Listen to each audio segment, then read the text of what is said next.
have a duty towards the preservation and the propagation of the message of Imam Hussein alayhi salam. Indeed, one of the best ways to work towards the reappearance of Imam al-Mahdi ajjalallahu ta'ala farajul sharif is through promoting the values of Karbala. Imam Hussein Media Group is the only Shia television network that broadcasts globally in 5 different languages: Arabic, Farsi, Turkish, Urdu, and English. We are appealing to the lovers of Imam Hussein alayhi salam worldwide to support the channel such that it may continue its global operations. Imam Hussein Media Group is seeking 1,000 partners to pledge to a £14 contribution per month. This will allow the channel to sustain its operating costs as we continue to spread the message of Imam Hussein alayhi salam in multiple languages across the globe. You be a part of this great legacy and donate today. You can pledge in 2 ways. www.imamhussein3.tv/donate will take you direct to our donation page where you can pledge monthly. Or you can call or WhatsApp us on 0044 793 9917163. Imam Hussein TV, your gateway to Karbala.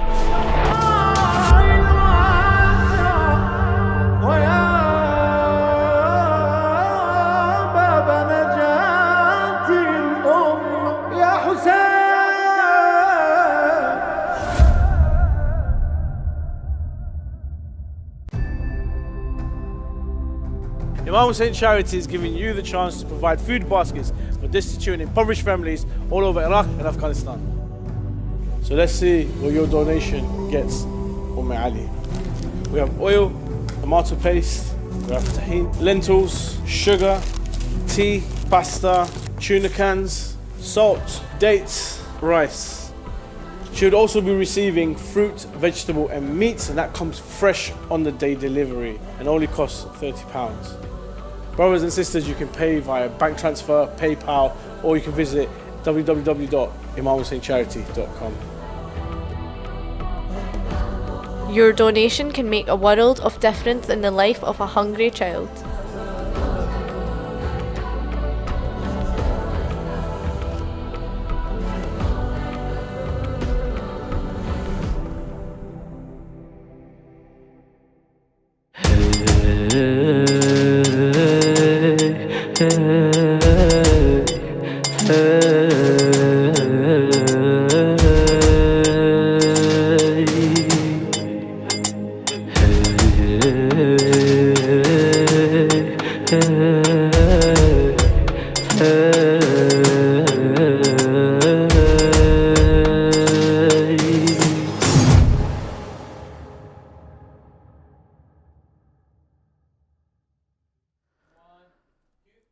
Assalamu alaikum wa rahmatullah. Satan, shaitan, the devil, the demon, the jinn, Iblis, so many different names, so many different titles, but without a doubt, one of the most important stroke influential creations of God that any of us have ever come across in our lives. Each and every one of us, in one way or the other, has been affected by Satan, either through literature or indeed in our everyday life. In Zoroastrian thought, in Jewish thought, in Christian thought, there is constantly discussions concerning the devil, the demon, the snake, Satan. And without a doubt, each and every one of us looks for ways in which we are not affected by the plots, the mastery, and the influence of shaitan. Hence Imam Ali alayhi salam devotes a number of sermons to the power of Satan and how we always have to beware of what no doubt is our most open enemy. Indeed, within the Quran we are told, take him as an enemy. Don't take him for granted. Don't take him lightly, because this person has an agenda that's older than any other agenda. And this existence is vicious and has got soldiers, and they're all going to come after you one by one. So therefore, in our lives, when we want to understand shaitan, obviously the Quran is the first place we go to. And in the Quran, our understanding of shaitan is complemented by a work like Nahjul Balagha and the sermon of Imam Ali alayhi salam.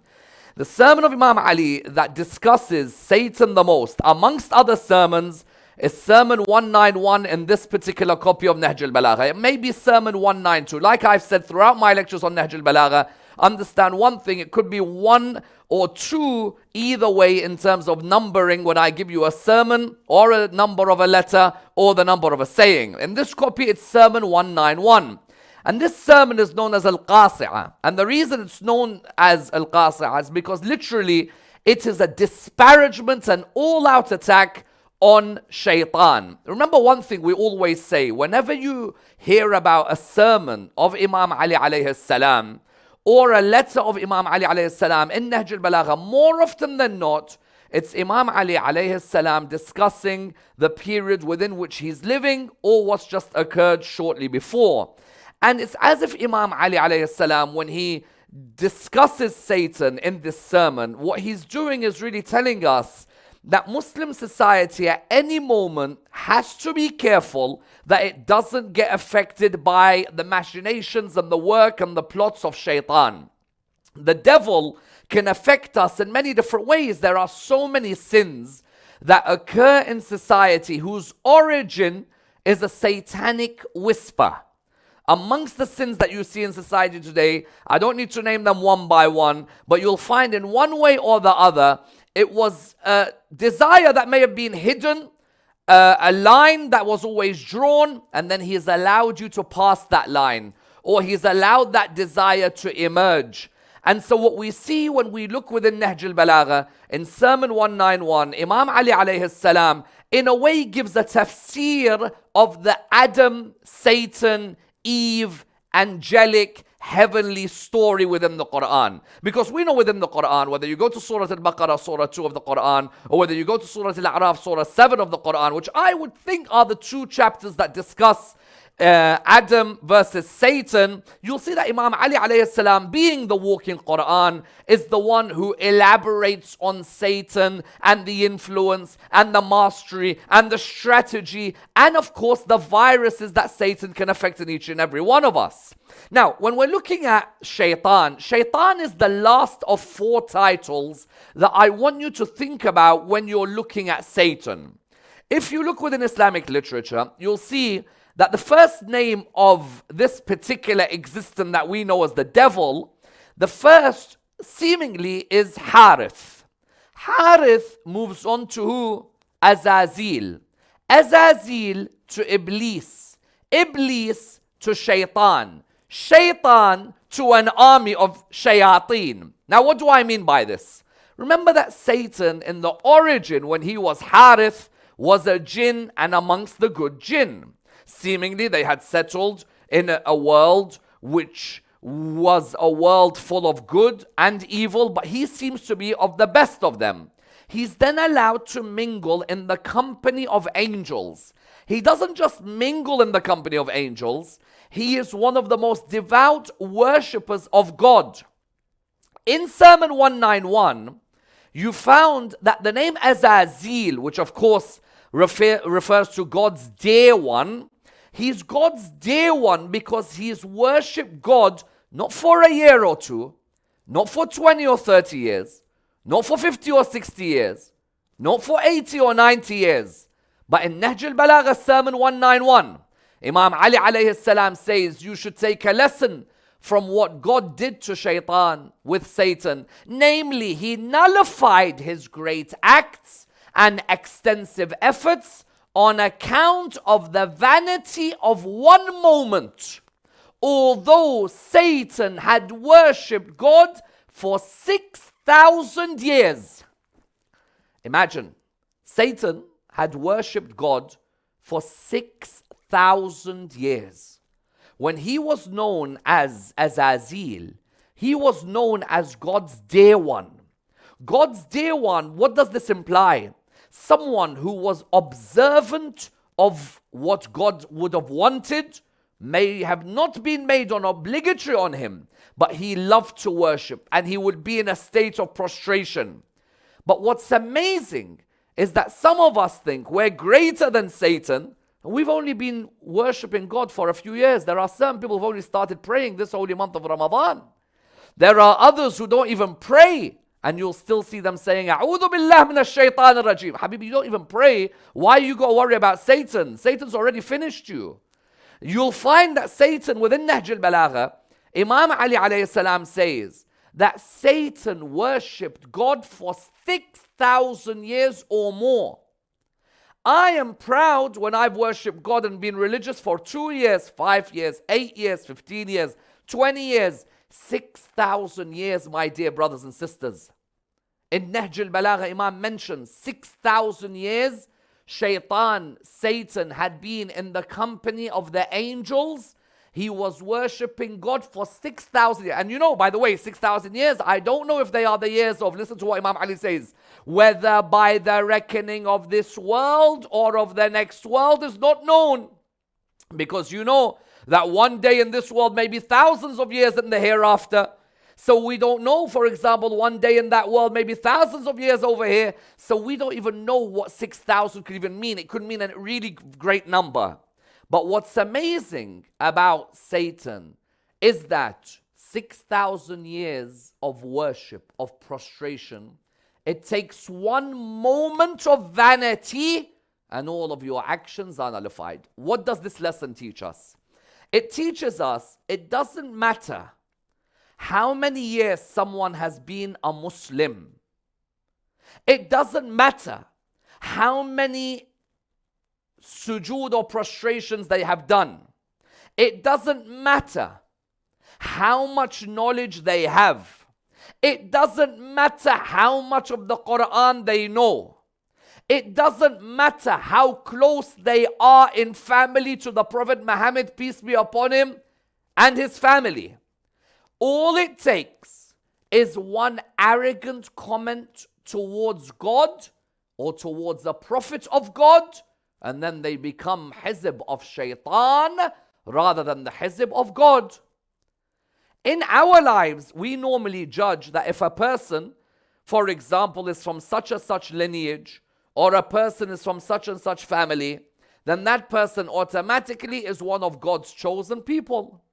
If they have come from that lineage, or they have come from that family, or for example, they are known to have attended prayers all their life, then automatically we say they are from the people of God.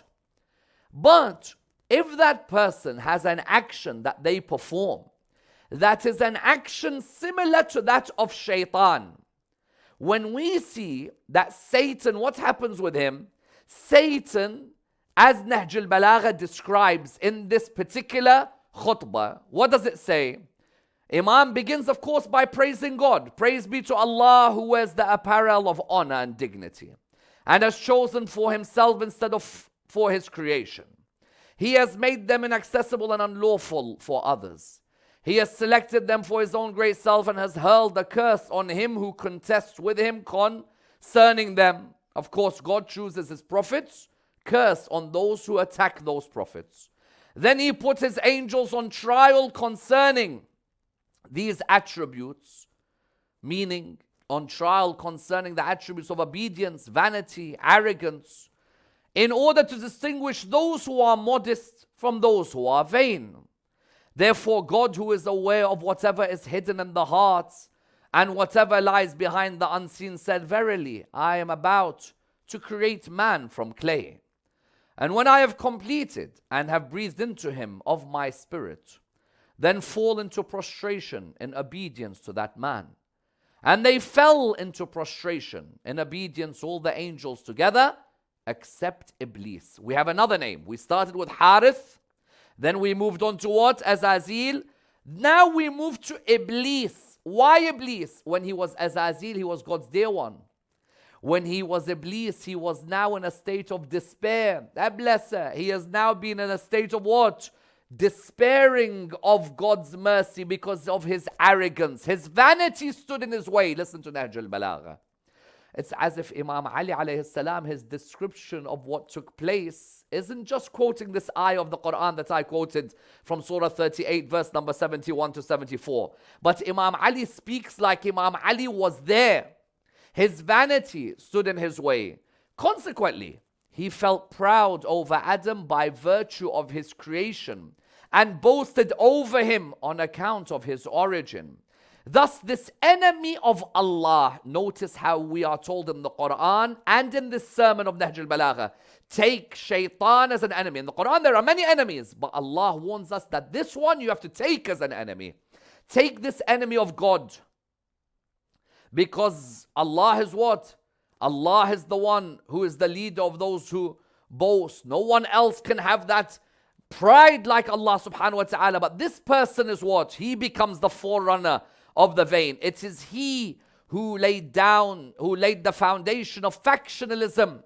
He quarreled with God about the robe of greatness, put on the dress of haughtiness, and took off the covering of humility. There are two types of clothes you could wear in this world. You could wear the clothing, which is like the one I'm wearing, or you could wear clothing, which is your spiritual clothing. Is your spiritual clothing that of vanity or that of humility?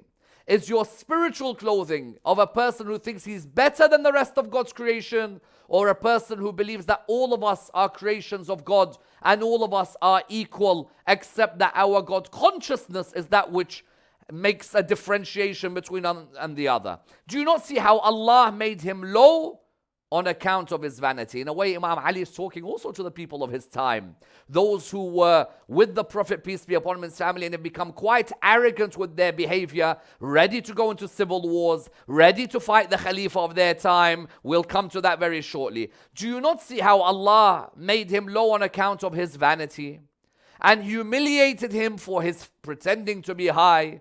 He discarded him in this world and provided for him burning fire in the next world. Remember, Satan used to think, you can't burn me, I'm made from fire. And therefore, how's fire gonna burn fire? Of course, if clay can be picked up and thrown at clay, and I could get hurt, then fire can be burnt by fire.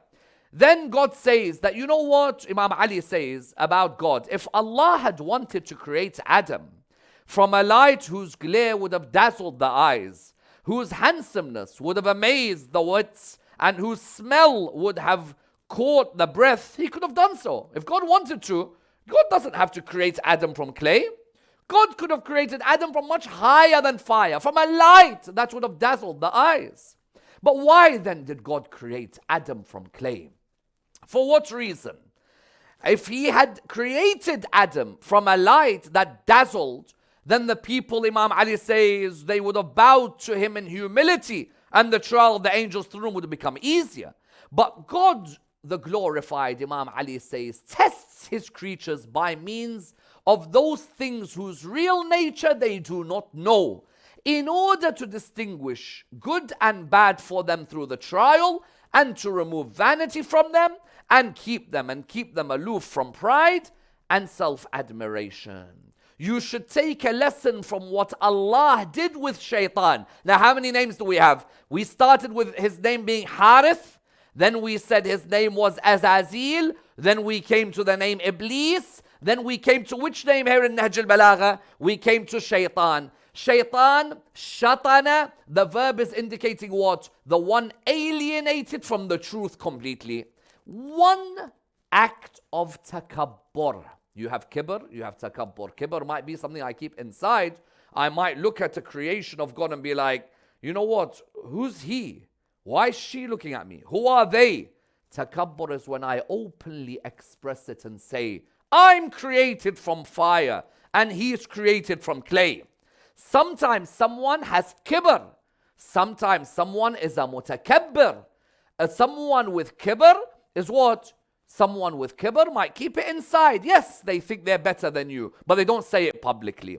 Yes, they think they're wealthier than you and that you shouldn't be sitting near them. They don't say it to you. Yes, they think that they're better looking than you and they don't want people like you around them, but they don't say it.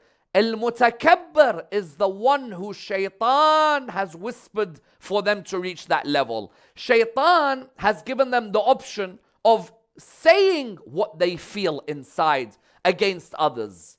But this lesson is wonderful. Shaitan, Satan, 6,000 years has worshipped. In our mosques, you know how we judge religiosity. In our mosques, our litmus test of religiosity, do they have beard? Do they have tasbih? Do they look like they're wearing humble clothing? Of course, all of these are nice things. But if that person is a person full of hasad, kibr, mutakabbir, then what's the point of having all this religious clothing? Sometimes there are those who wear the most religious garments. They have the most hasad you will ever come across in your life. But don't worry, you might find the fattest sajda mark on their forehead, like a massive circle has been tattooed on their forehead. And that same person is a person, anyone who differs from their opinion, they are always rude about them. They always try and attack. They always are full of anger and venom and hasad. The beauty of the Satan 6,000 years worship is here you've got someone who has fallen from grace.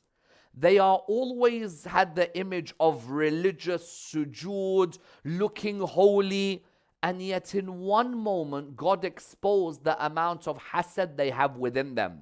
And this should be a lesson for all of us, that don't let appearances can be deceiving. Don't ever fall for appearances. When you see somebody who looks like they're so holy and mashallah, the subhas in their hand, and every video they post on Instagram is a video of them looking religious all the time, those aren't the gatherings you should be concerned about. The gatherings are the private ones when they mock others. There are those who sit and recite the Quran. In the time of Imam Ali, Quran, the whole month of Ramadan, they recite the Quran. When they finish reciting the Quran, all they do is make fun of other people in the community. All they do is take the mick out of others in the community. All they do is do ghiba against others in the community. But if you see them in the holy month of Ramadan, mashallah, reading the Quran, and Imam Ali is there, and he sees these people who eventually end up fighting him, or the Khawarij of Nahrawan, reading the Quran. But what do they have? When they're sitting amongst each other and their cliques, they're just making fun of others in the community. They're being rude about others in the community. They're doing ghiba on others in the community. And they end up fighting Imam Ali at the Battle of Nahrawan. So here Imam Ali says in this sermon, you should take a lesson. All of us should take a lesson. Speaker included, first and foremost. All of us should take a lesson from what Allah did with shaitan. Namely, Allah nullified his great acts. Very important point. Imagine, I've lived with the Prophet Muhammad, peace be upon him and his family. Let's say I've lived with him for, 17 years of his life. I've lived with him. I'm very close to him. And I've even got family relations with him. All it takes is one moment of me raising my voice above or rudely against the voice or the opinion of the Prophet Muhammad, peace be upon his family. I ask you, what's the difference between that person and shaitan? What's the difference? What's the difference? Shaitan worshipped more than someone who's been a companion of a great prophet like the Prophet, peace be upon his family, of Ibrahim or of Nuh or of Moses or of Jesus. Shaitan has worshipped 6,000 years. Some of these worship for 3, 5, 10, maximum 23 years they worshipped with the Prophet, peace be upon his family. In reality, who were the first to be alongside the Prophet? Sayyidah Khadija alayhi salam and Imam Ali alayhi salam. Others started coming one after the other. Some joined 5 years later, some joined 8 years later, some joined 15 years later, some joined 20 years later. These, you cannot automatically say that they can never be disobedient, when the reality is that shaitan, who had worshipped Allah for 6,000 years or more, ended up being disobedient to Allah. So how could you tell me someone who has worshipped Allah for 5 or 10 years can be someone who becomes automatically ma'soom? You should take a lesson from what Allah did with shaitan. Namely, he nullified his great acts. There are certain actions, if we do them, our a'mal are all nullified. If you want the explanation of this ayah, go and read this sermon. What Imam Ali means by acts being nullified by a sin, read the tafsir of Surah 49, verse 1, verse 2, and verse 3. Surah Al-Hujurat, verse 1, verse 2, and verse 3. And you could even see on my platform on SayyidAmmar.com our tafasir, where Hujurat, when we come to discuss this, I explain how people who have prayed their whole life, it takes one action and they become like Iblis. He nullified his great acts and extensive efforts on account of the vanity of one moment. Although shaitan had worshipped Allah for 6,000 years, whether by the reckoning of this world or of the next world is not known. Who can now remain safe from Allah after shaitan by committing a similar disobedience? None at all. Allah the Glorified cannot let a human being enter paradise if he does the same thing for which Allah turned out from it an angel. His command for the inhabitants in the sky and of the earth is the same. There is no friendship between Allah and any individual out of His creation so as to give him license for an undesirable thing which He has held unlawful for all the worlds. It's an unbelievable part of the sermon. How could Allah let someone enter paradise for living a moment the way shaitan lived one moment, and shaitan goes to hell and we go to Jannah? If I was arrogant towards the message of the Prophet or arrogant towards a Prophet by calling him this or saying this or raising my voice against him, I go to Jannah and shaitan goes to Jahannam? Give me a break. Give me a break. Come on. Where did we see Allah subhanahu wa ta'ala? With our eyes or with our intellect? Imam Ali says in this wonderful line, Allah cannot let a human enter paradise if he does the same thing for which Allah turned shaitan out. How can Allah be unjust? Never. So therefore we always have to beware. Hence Imam continues, therefore you should fear that shaitan could affect you with his disease. All of us, we're worried about physical viruses, people jumping up and down, COVID, Corona, people jumping up and down about other viruses. God says, Imam Ali says in Nahjul Balagha, that understand, therefore you should fear shaitan infects you with his disease, or leads you astray through his call, or marches on you with his horsemen and his footmen. Why? Because shaitan, we said, and the idea of shaitana was what? We talked about the idea of being alienated from the truth. There are many who are alienated from the truth. Therefore, there are shayateen from the ins and shayateen from the jinn. From the ins, from the humans, there are those who follow the path of shaitan. Look what Imam Ali says. The horsemen and the footmen of shaitan. That means shaitan as soldiers. Because by my life, he has put the arrow in the bow for you, has stretched the bow strongly and has aimed it at you from a nearby position. They say you don't find shaitan in the nightclubs. You find shaitan at mosque, not at the nightclub. Shaitan doesn't need to be at the nightclub. He's already done his job. Shaitan you'll find in the mosque because that's where his bow and arrow are the most potent. Imam Ali here quotes the Quran. It's as if this sermon is a tafsir of the ayahs of the Quran about shaitan. Imam Ali quotes the verse, Surah 15, verse 39. My Lord, what does shaitan say? My Lord. Look at shaitan when he talks to God, lots of respect. My Lord, because you have left me to stray, certainly will I adorn unto them the path of error, and certainly will I cause them all to go astray. Shaitan's made it clear. Listen, don't say that you don't know I'm your enemy. I'll never be able to force you to do something, but I'll send you the request. You've got to accept my invite. لا تلوموني لوموا أنفسكم. Don't blame me, blame yourself. But I'll tell you something. I will come from every direction, and I will put things in your way where I'm going to make you one of my soldiers. Who are the soldiers of shaitan? The soldiers of shaitan can come in many different ways. You can come, for example, in being who? In being one of the brethren of shaitan, by being amongst those who are wasteful and extravagant.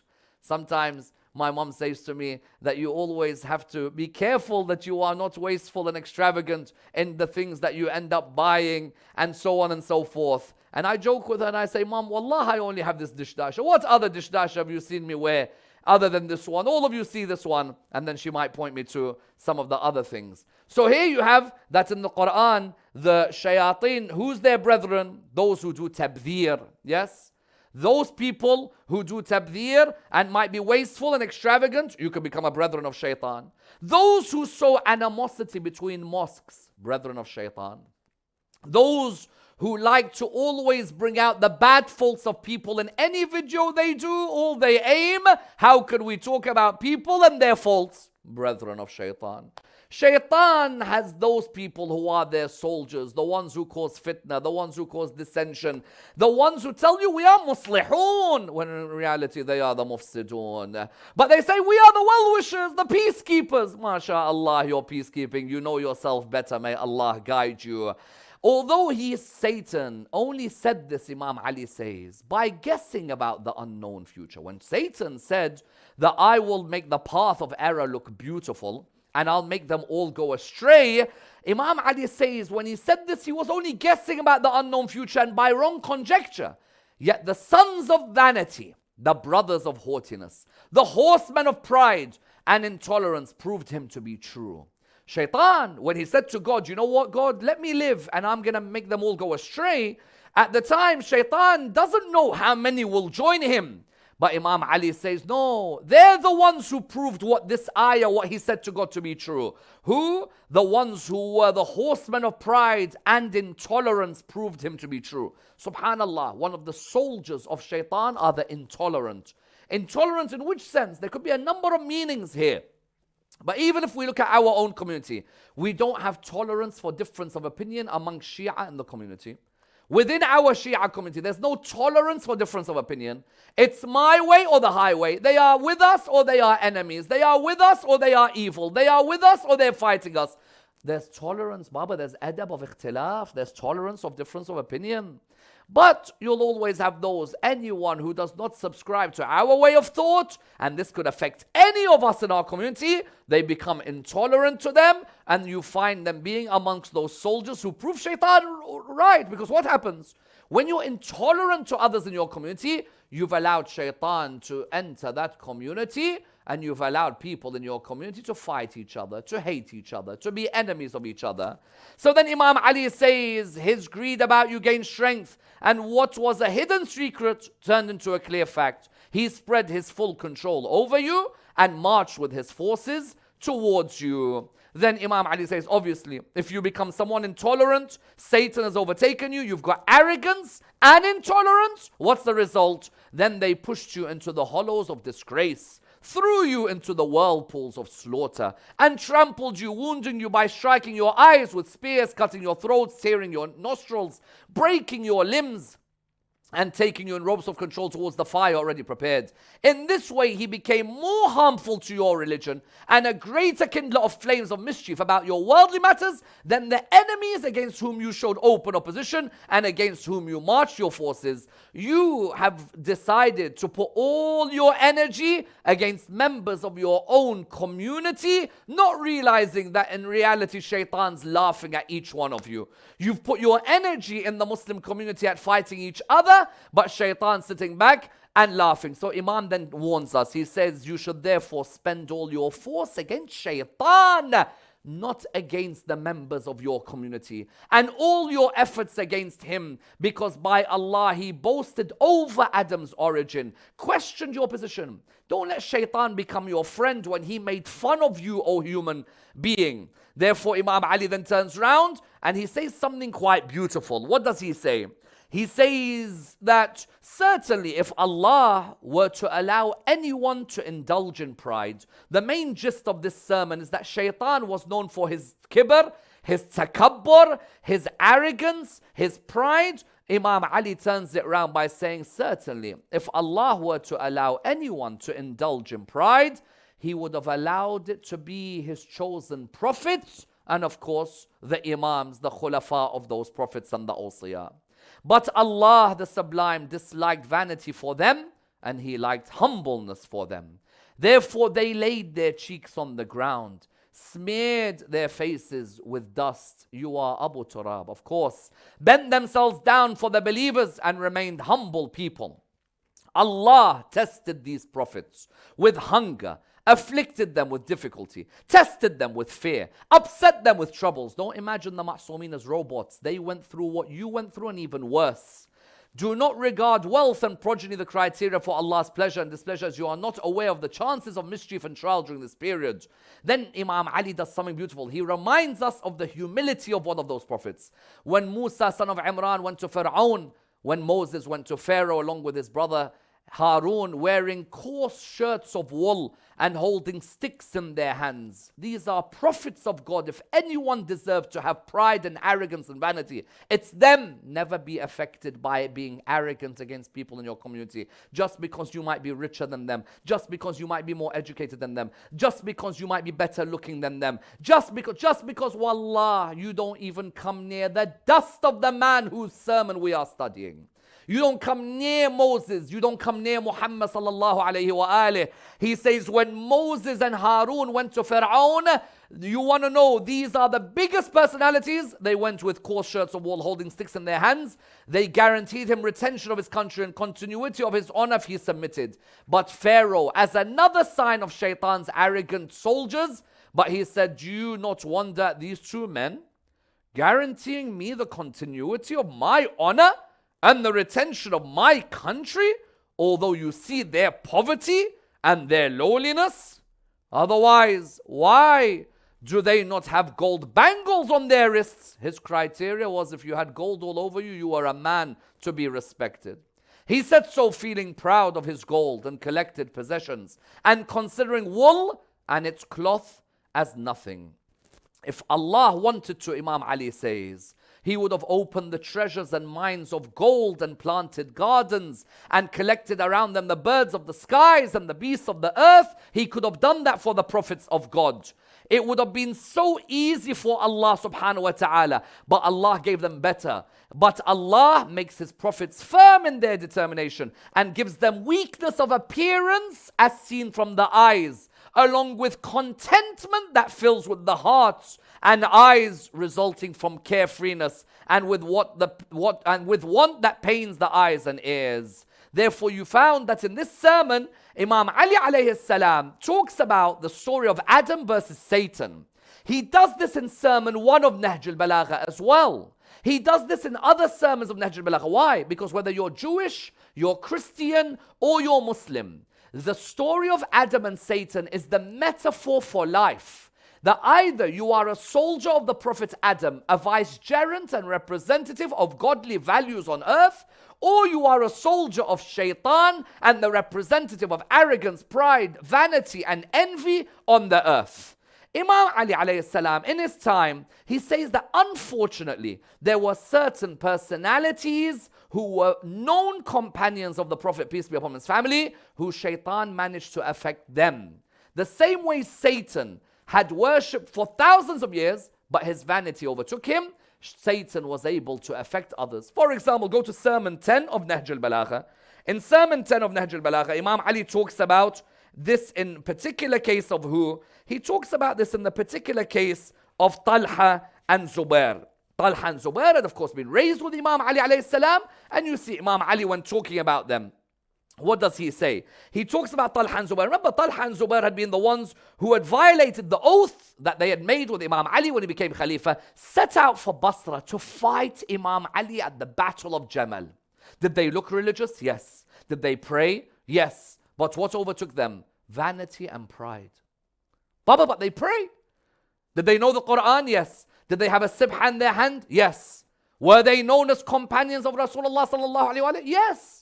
But at the end of the day, no Muslim in the world can deny that those who fought Imam Ali alayhi salam at the Battle of Jamal were wrong. You don't have to be Shia to believe they were wrong. Some will say, but afterwards they repented. Talha and Zubair at the end of the day got killed in the battle. But look at what Imam Ali says about what happened to Talha and Zubair. Sermon 10, Nahjul Balagha. Beware, Shaitan has collected his group. That means that the army that fought Imam Ali alayhi salam at the Battle of Jamal were an army overtaken by Shaitan. Beware, Shaitan has collected his group and has assembled his horsemen and his foot soldiers. Surely with me is my sagacity. I have neither deceived myself, nor have I ever been deceived. By Allah, I shall fill to the brim for them a cistern from which I alone would draw water. They can neither turn away from it, nor return to it. These two were famous to the extent that in some schools of Islam, their names are mentioned in the list of people who could have been khulafa. Others mention them, of course, in the list of those who are granted Jannah. But it doesn't mean that shaitan couldn't whisper. Why do we always say, قل أعوذ برب الناس ملك الناس إله الناس من شر الوسواس الخناس الذي يوسوس في صدور الناس من الجنة والناس. Talha and Zubair, how famous they were, how they had struggled alongside Rasulullah sallallahu alayhi wa alih. Yet at the end of their life, all of us ask one thing, Ya Allah, allow me to be of the hizb of God, not the hizb of Satan. I want to be of the party of God, not the party of Satan. At the end of my life, it doesn't matter what I've done. I do not want my life's worship to be nullified by one moment of vanity or pride or envy. Imam says, Talha and Zubair, by Allah, their army has been what? It is an army of shaitan. He has assembled his group. These are not my words. This is Nahjul Balagha. If it was my words, then someone could say, well, we're not certain. History in Nahjul Balagha, Imam Ali says that unfortunately the fitna that happened in the Battle of Jamal, which every Muslim should study. Don't be worried about studying history. It's all cool. It's fine to study history. A person who's relaxed about history studies history. A person who doesn't want to study history is worried about their history. I'm perfectly fine with studying my history. I'll study the history of the whole of the religion of Islam to see where is the moments where shaitan affected the human being and learn from that lesson. And that's why the best description after Khutbah 191, after this, go to Sermon 7. Listen to how Imam Ali alayhi salam describes what Satan does. Imam talks about hypocrites. And he says, you know how shaitan affects hypocrites? You know how he takes over them? Sermon 7 of Nahjul Balagha. They have made shaitan the master of their affairs. Hypocrites, they have made. Not Satan has become. They have made Satan. What does they have made Satan? What does it imply? That you've got the choice whether to follow shaitan or to follow the path of Allah. Don't, when you do haram, say, you know what, it's all shaitan's fault. It's not shaitan's fault. Shaitan only sends you an invite. You've got to accept the invite. If now a friend of mine tells me, listen bro, here's some drugs, let's have some drugs. A friend of mine tells me, let's watch this. A friend of mine tells me, let's go and steal this. A friend of mine tells me, let's go and scam this. Later, I cannot blame the friend. Yes, the friend's a bad friend, a whisperer. But I could have said no. And I could have the willpower to say no. They have made Satan the master of their affairs. The idea here is that he has become what? He has the milak over them. Now, he is the very base of all of their actions. A munafiq, the base of his action is no longer the Quran and the Ahlul Bayt. The munafiq, the base of his action is what? The base of his action, the very foundation of his action is shaitan. He has taken them as partners. Shaitan has become the base of the munafiq, the hypocrite, and he takes them as partners. And of course, if you become a partner with shaitan, you sell your soul to the devil. Look at the music industry today. The music industry. Go and look at what's happened to Sam Smith. Go and look at what's happened to Harry Styles. Go and look at others. I don't know what is going on.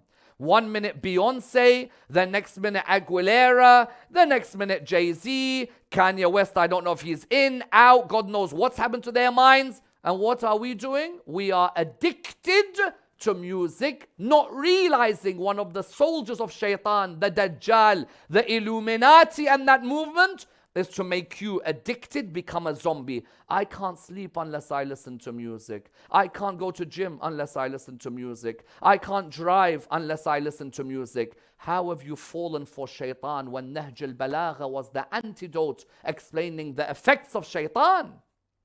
There are Muslims who cannot have a wedding unless they have some of these names or some of these DJs playing some of these names. So what's Dajjal? What's Dajjal? What's Imam al-Mahdi, Ajjalallahu Farajahu al-Sharif? What is the meaning of the end of times? The Mahdi, Dajjal, the Antichrist. This is all the discussions here.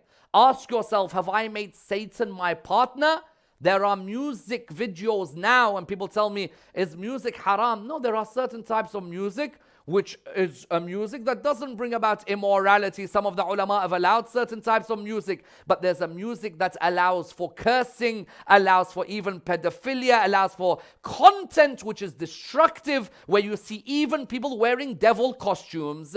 He has laid eggs. Listen to Sermon 7, Nahjul Balagha. He has laid eggs and hatched them in their bosoms. And when someone lays eggs somewhere, that means they're there to stay. And that means they're going to continue to ensure that they nourish you. They are the ones who protect you. You now have given over to shaitan. He creeps and crawls in their laps.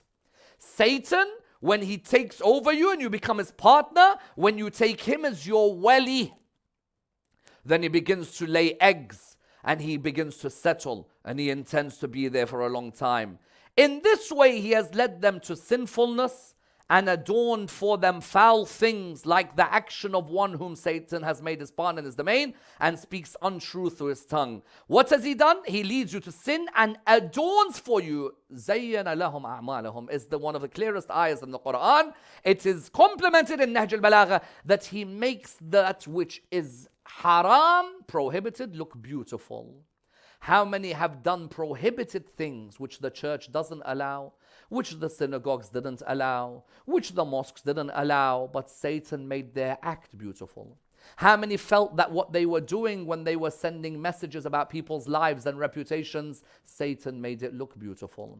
Satan has a way of making that which is prohibited look so beautiful for you. Have some drink. Make sure you only have a good heart. Allah will allow you to have a drink. Allah will allow you to take drugs. Allah will allow you to go to the nightclubs. But make sure you have a good heart. The main thing God looks for is the heart. Before you know it, He's made your a'mal look like the a'mal which are nice, when in reality, they are destructive. So for us, from Nahjul Balagha, what do we learn? That we have to make sure that shaitan doesn't become our partner in our affairs. Shaitan was the one who arrogance affected, let it not affect us. Vanity, let it not affect us. Pride, in certain cases, over another person, let it not affect us. Envy, let it not affect us. Imam Ali made clear that you want guidance. When it comes to shaitan, then the only guidance can come through holding on to who? Look at sermon number 4.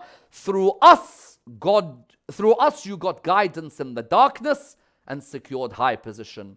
And through us you go out of the gloomy night. It is only through holding on to Imam Ali and the Ahlul Bayt alayhim salam that we can be safe from the plots of shaitan, from the mastery of shaitan. For the Ahlul Bayt are all the students of Rasulullah sallallahu alayhi wa alihi. Wassalamu alaykum wa rahmatullah wa barakatuh.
Imam Hussein Charity is giving you the chance to provide food baskets for destitute and impoverished families all over Iraq and Afghanistan. Each basket costs around £30, $35 roughly, and can feed a family of 4. The food basket contains essentials such as flour, bread, tomato puree, oil. They get different spices as well, salt, pepper, even like cinnamon. You get lentils. You You get different vegetables, meats, dates, tea, dried lemons, and not forgetting rice. Take advantage of this blessed month and help destitute and impoverished families.